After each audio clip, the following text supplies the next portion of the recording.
Erling Braut Haaland versus Kylian Mbappe versus Vinicius Jr. An in-depth analysis. If you look at world football right now, there seems to be a changing of the guard in progress. Messi and Ronaldo are finally looking like mortal beings with their skills slowly declining. And with the vacancy at the top of the footballing pyramid opening up, players like Haaland and Mbappe seem to be the perfect candidates. But like any opening, there's always a wild card trying to snatch it all away from the usual suspects. And in world football, this wild card is Vinicius Jr. After his exceptional performance for Los Blancos this season, he has surely impressed everyone and proven his credentials. So it's worthwhile looking at these three players to see who's better in what department and why. Let's get started. Sancho. Factor 1. Finishing. Finishing is a vital part of any forward's repertoire, and all three players in contention are able finishers. Vinicius Jr. is perhaps the most improved finisher of the three, with Carlo Ancelotti working strenuously with Vinicius, leading to him scoring 22 goals in 2021 to 2022 in all competitions. But Mbappe and Haaland are in a different league altogether. If we look at the last season in the league, Mbappe scored 28 goals with 69 shots on target, so his conversion rate was 48%, which is quite exceptional in itself. While Haaland scored 22 shots from 38 shots on target in an injury-plagued season, leading to a terrific conversion rate of 52%. Haaland also has lower shots per game, 3 compared to Mbappe's 4.2, which further proves his finishing prowess, so Haaland edges it for us in terms of finishing. Factor 2. Big game performances. Big game pedigree is always an accurate metric to judge a player, and in this regard, two players stand out. Firstly, Vinicius Jr., after scoring in the latest Champions League final, has proved that he can deliver on the big occasions. But Mbappe proved that around 4 years ago in the World Cup final, scoring in impressive fashion and winning the award for the best young player in the competition. Haaland, on the other hand, would feel a little let down by his teammates, as he is yet to win a major title outside of the Norwegian First Division. Of course, that may change with his spell at City, as he gets more Champions League knockout games and clashes against Liverpool. So overall, Mbappe has to be favoured in this category. Factor 3. Defensive input. Most teams these days defend from the front, with their strikers putting in a mean shift. While Haaland and Mbappe are both impressive in trying to defend from the front, Vinicius Jr. makes it a huge priority to protect his fullback.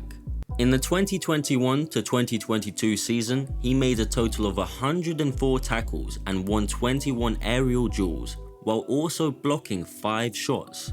This was a significantly better return than Haaland and Mbappe. And while Haaland may improve in this aspect with further training under Pep Guardiola, at this stage, looking past Vinicius Jr. would be unfair. Factor 4. Strength. Strength can be a great way of assessing the quality of a forward. It allows strikers to evade defenders and win aerial battles and 50-50s.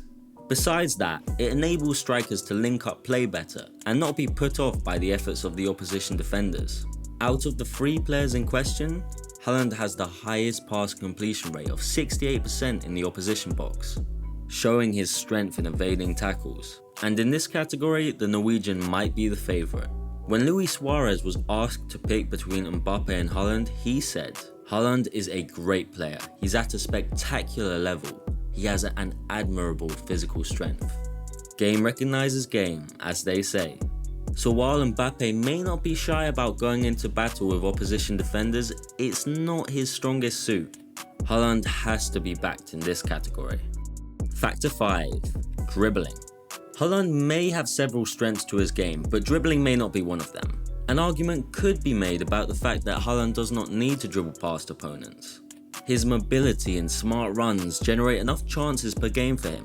Mbappe completes 3.2 dribbles per game and gets fouled 1.6 times per game.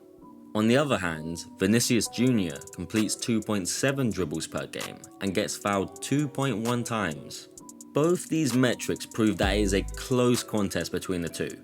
While Mbappe has the greater pace, Vinicius Jr has the samba style from Brazil. And as he grows in confidence, his dribbling is set to improve further. So we have to back the Brazilian on this one. Vinicius Jr nicks it. Factor 6. Future prospects. It would be safe to predict that these three players will end up winning a Ballon d'Or each over the course of their careers. But in terms of their legacy, it can be tough to predict. In any case, we can safely say that Mbappe and Vinicius Jr will have better international careers due to the quality of the sides they represent. But who will score more goals once they hang up their boots? For us, it has to be Erling Haaland.